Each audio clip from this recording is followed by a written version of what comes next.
ஒரு மாணவனோ ஒரு மாணவியோ தன்னுடைய தேர்வில் 100 மதிப்பெண்கள் பெற வேண்டும் என்று கர்த்தரிடத்தில் ஜெபம் செய்கிறார்கள். இவர்கள் ஜெபித்து கொண்டே இருக்கிறார்கள், கூட்டங்களுக்கு சென்று கொண்டே இருக்கிறார்கள், வேதம் வாசித்து கொண்டே இருக்கிறார்கள். ஆனால் அவர்கள் படிக்கவில்லை. இப்பொழுது அவர்கள் 100 மதிப்பெண்களை பெறுவார்களா?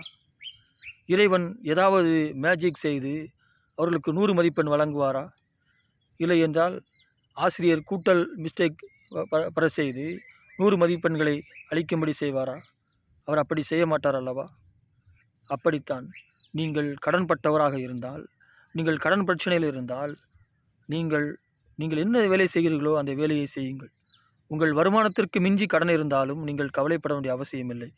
உங்கள் வேலையை நீங்கள் செய்யுங்கள். அவைகள் நீங்கள் உங்களுடைய வருமானத்தினால் அந்த கடனை அடைக்க முடியாமல் இருக்கலாம். ஆனால் நீங்கள் உங்கள் கர்த்தரை நம்பி நீங்கள் வேலை செய்கிற பொழுது நீங்கள் ஆச்சரியப்படத்தக்கதாக உங்களை கொண்டு உங்கள் கடனை அடைக்கும்படி செய்வார். அது எப்படி நிகழ்த்துவார் என்று உங்களுக்கு தெரியாததினால் நீங்கள் உங்கள் வேலையை செய்யாமல் இருந்து விடாதீர்கள். அப்படியே நீங்கள் கடன்பட்டிருக்கிற போது நீங்கள் வேலை செய்யாமல் ஜெபிக்கவும் அநேக கூட்டங்களுக்கு செல்லவும், இப்படி நீங்கள் ஆவிக்குரிய வாழ்க்கையில் உங்களை நுழைத்துக் கொள்வதாக, அப்பொழுதுதான் கர்த்தர் உங்கள் கடன் பிரச்சனையை தீர்ப்பார் என்று நீங்கள் நினைத்து ஓடுவீர்களானால் அவர் உங்கள் கடன் பிரச்சனையை தீர்க்க மாட்டார். அவர் உங்களுக்கு மிராக்கிள் மணியோ இல்லை என்றால் யார் மூலமாக உங்கள் கடனை அடைக்கவும் செய்ய மாட்டார்.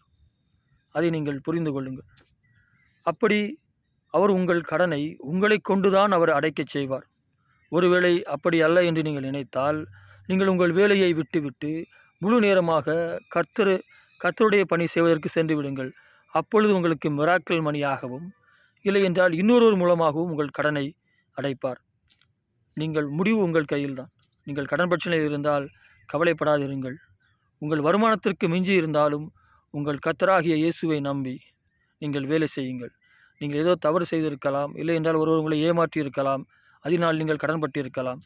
நீங்கள் தவறு செய்திருந்தாலும் ஒருவர் உங்களை ஏமாற்றியிருந்தாலும் உங்கள் கர்த்தர் உங்களை கைவிடுவதில்லை. அவர் உங்களுக்கு கிருபையையும் பலத்தையும் வழியையும் உண்டாக்குவார். நீங்கள் ஆச்சரியப்படத்தக்கதாக உங்கள் கடன்களை எல்லாம் அவர் அடைப்பார். சோம்பேறிகளுக்கு அவர் ஒருபோதும் உதவி செய்வதில்லை என்பதை ஞாபகத்தில் வைத்து கொள்ளுங்கள். கர்த்தர் உங்கள் கடன்களை எல்லாம் நிச்சயமாக அவைகள் எல்லாவற்றையும் நீங்கும்படி செய்வார். ஆமேன்.